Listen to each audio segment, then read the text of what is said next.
Sometimes you just have to get out of the house and take a drive.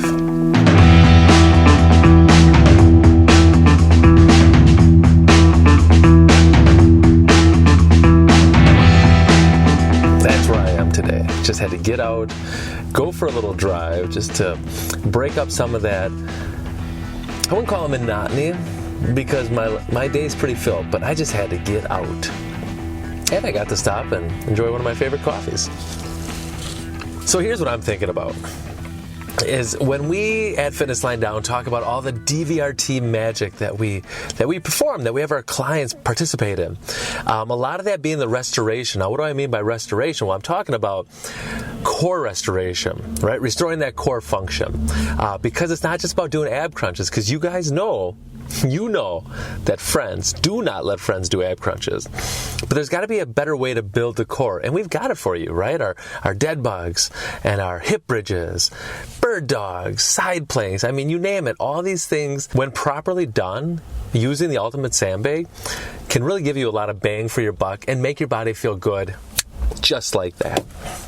Now, if you don't have the Ultimate Sandbag, that's not going to be a big issue, because you can actually use a kettlebell or a dumbbell.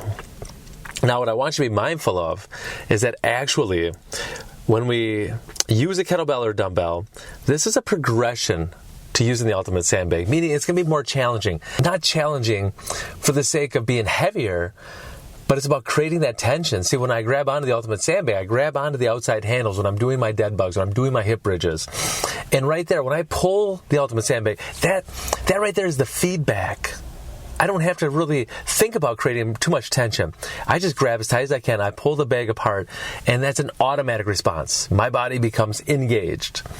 Now, when I'm holding a single implement in one hand, let's say it's a kettlebell, let's say it's a dumbbell, now what do I have to do?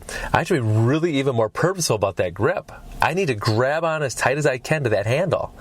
And what I need to do is I need to try to recreate that tension of pulling the Ultimate Sandbag apart. The Ultimate Sandbag is horizontal, dumbbell is horizontal, so I can just grab onto the ends. The problem is when I grab, I can't get that full grip. And that grip strength, we've talked about this so many times, that grip strength is going to have direct correlation to your core function. So, take those dumbbells, don't be holding them here, hold them in the handle, right? So you've got a weight on each side of your hand. And now from there, you're squeezing as tight as you can. You're going to keep that elbow corkscrewed against the rib. Why? Because that right there is what gets that lat fired up. Now, the problem, like I said, is a lot of people miss, and that detail is so important. It's so small, but it's so important that when I keep that elbow turned in tight, that makes that lat get more engaged, and that sets the stage. That gives me a stronger core foundation. It's best to have that feedback, because that right there is going to be a direct response of how your body's going to respond to that external load.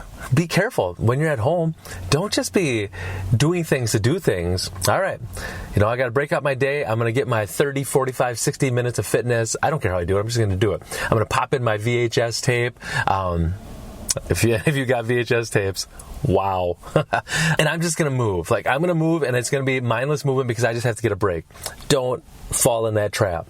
Grab that implement as much as you can. Make sure, once again, that we're grabbing fitness equipment. Let the home items be home items. Let the fitness equipment be fitness equipment. Both tools serve different purposes. So be careful, be smart, and be safe. I think the bluegill over here is trying to tell you something. What was that? You're welcome.